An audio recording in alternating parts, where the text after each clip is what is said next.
we have our pinion. This will sit in here and spin, something like this.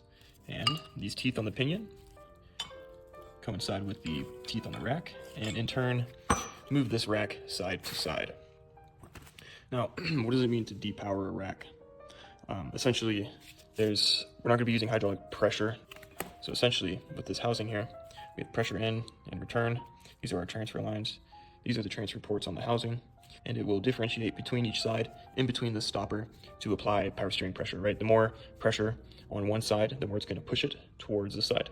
And then obviously the opposite on the other, and it just transfers the fluid in between, as well as flowing it through the system. So depowering a rack, what we're doing is we're getting rid of the hydraulic assist. So this is just going to be us manually turning this, in turn manually turning this.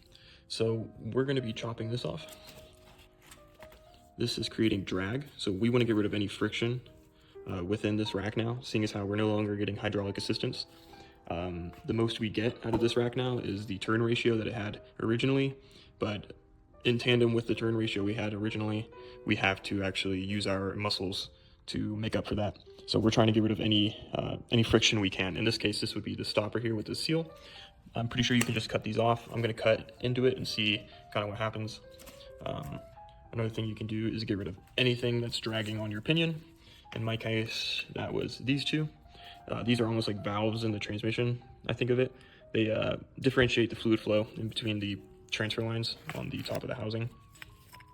We don't need these where we're going.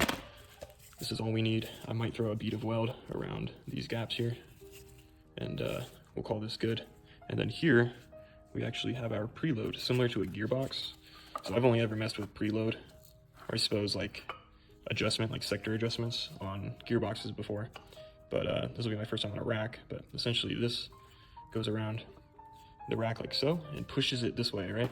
So if our input shaft is inserted, this can change the tolerance, almost like a differential, in pushing this rack closer to our pinion gear by way of putting this in here and using this and tightening it to adjust the preload. So what we'll probably end up doing is adjusting that in the car to make sure that we don't have any binding. But yeah, pretty cool setup there, super similar to the gearbox. All right, so I wanted to just show a good example of cracking this ring off here.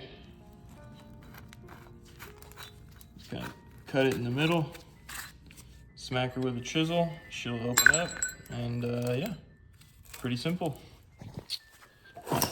All right, we got the rack back together, all greased up and shit, and it feels great.